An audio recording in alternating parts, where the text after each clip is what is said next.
നമസ്കാരം. റാഫ്റ്റോക്ക് ഫുട്ബോളിലേക്ക് അവർക്കും സ്വാഗതം. കോപ്പ അമേരിക്കയിൽ അർജന്റീന വീണ്ടും മുത്തമിട്ടല്ലോ. കോപ്പയിലെ പ്രൈസ് മണി എത്രയാണ്? ഫൈനലിൽ വിജയിച്ച അർജന്റീനയ്ക്ക് എന്ത് കിട്ടും? ഫൈനലിൽ തോറ്റ കൊളംബിയയ്ക്ക് എന്ത് കിട്ടും? സെമിയിൽ വീണവർക്ക് എന്ത് കിട്ടും? ക്വാർട്ടർ ഫൈനലിൽ വീണവർക്ക് എന്ത് കിട്ടും? ഇങ്ങനെയുള്ള കണക്കുകൾ നമ്മളത് പരിശോധിക്കുകയാണ്. കോപ്പയിലെ പ്രൈസ് മണി ആകെ 72 മില്യൺ US$ 16 പാർട്ടിസിപ്പൻസിനിടയിൽ കോൺമെബോൾ വീതിക്കുന്നത്. നമ്മൾ US$ പറയുന്നത്. ഇപ്പോൾ കൃത്യമായി ഇന്ത്യൻ മണി പറയുന്നത് ബുദ്ധിമുട്ടാണ്, നിങ്ങൾക്കറിയാമല്ലോ. ഓരോ ദിവസവും എക്സ്ചേഞ്ച് റേറ്റിൽ ഫ്ലക്ച്വേഷൻ ഉണ്ട്. ഒരു 83 രൂപ റേഞ്ചിൽ ഒരു ഡോളറിന് എക്സ്ചേഞ്ച് ഇപ്പോൾ വന്നുകൊണ്ടിരിക്കുന്നുണ്ട്. അപ്പോൾ അതങ്ങ് മൾട്ടിപ്ലൈ ചെയ്താൽ സംഗതി കിട്ടും. ഇൻറ്റു 83 ഇട്ടാൽ അപ്രോക്സിമേറ്റ് കിട്ടും. അപ്പോഴും കൃത്യമാകില്ല. അതുകൊണ്ട് നമ്മൾ US$ പറഞ്ഞു പോവുകയാണ്.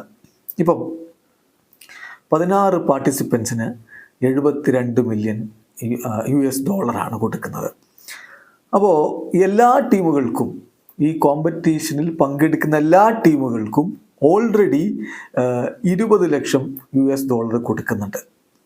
അതാണ് പാർട്ടിസിപ്പേഷനായിട്ട് കൊടുക്കുന്ന ഒരു പ്രൈസ് മണി എന്ന് പറയുന്നത്. പിന്നെ ക്വാർട്ടർ ഫൈനലിലേക്ക് ക്വാളിഫൈ ചെയ്താൽ ആദ്യം പറഞ്ഞ തുക കൂടാതെ 2 മില്യൺ US$ അഡീഷണൽ ആയിട്ട് കിട്ടും. അവിടെ നിന്ന് സെമി ഫൈനലിലേക്ക് കടന്നാൽ 4 മില്യൺ US$ ആയിരിക്കും ലഭിക്കുക. പിന്നെ മൂന്നാം സ്ഥാനത്ത് ഫിനിഷ് ചെയ്യുന്ന ടീം, അത് ഇപ്പം ഉറുഗ്വായാണ് മൂന്നാം സ്ഥാനത്ത് ഫിനിഷ് ചെയ്തത്, അവർക്ക് 5 മില്യൺ US$ അതിന് അഡീഷണൽ ആയിട്ട് ലഭിക്കുകയും ചെയ്യും. ഇനി ഫൈനലിൽ വിജയിച്ച അർജന്റീനയ്ക്ക് എന്ത് ലഭിക്കും?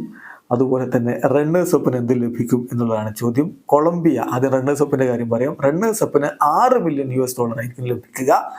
ദെൻ അർജന്റീനയ്ക്ക് 16 മില്യൺ US$ കോപ്പ ജയിച്ചതിന് മാത്രമായിട്ട് കിട്ടും. ചുരുക്കത്തിൽ മറ്റും നേരത്തെ പറഞ്ഞ കണക്കൊക്കെ ഇതിന് ആഡ് ചെയ്യപ്പെടും. അപ്പോൾ അർജന്റീനയ്ക്ക് ടോട്ടൽ 24 മില്യൺ US$ ലഭിക്കുമെന്നാണ് ഇപ്പോൾ അർജന്റീൻ മാധ്യമങ്ങളൊക്കെ റിപ്പോർട്ട് ചെയ്യുന്നത്. ഏതായാലും ഇതാണ് കോപ്പയിലെ ഒരു സമ്മാന തുക എന്ന് പറയുന്നത്. പിന്നെ ഈ പ്രൈസ് മണിക്കൊന്നുമല്ലല്ലോ പ്രാധാന്യം, ചാമ്പ്യന്മാരാവുക, ഫുട്ബോൾ ലോകത്തിൻ്റെ തലപ്പത്ത് നിൽക്കുക. ലിയോ മെസ്സിയും സംഘവും അതാണിപ്പോൾ ചെയ്തുകൊണ്ടിരിക്കുന്നത്. വീഡിയോ അവസാനിക്കുന്നു.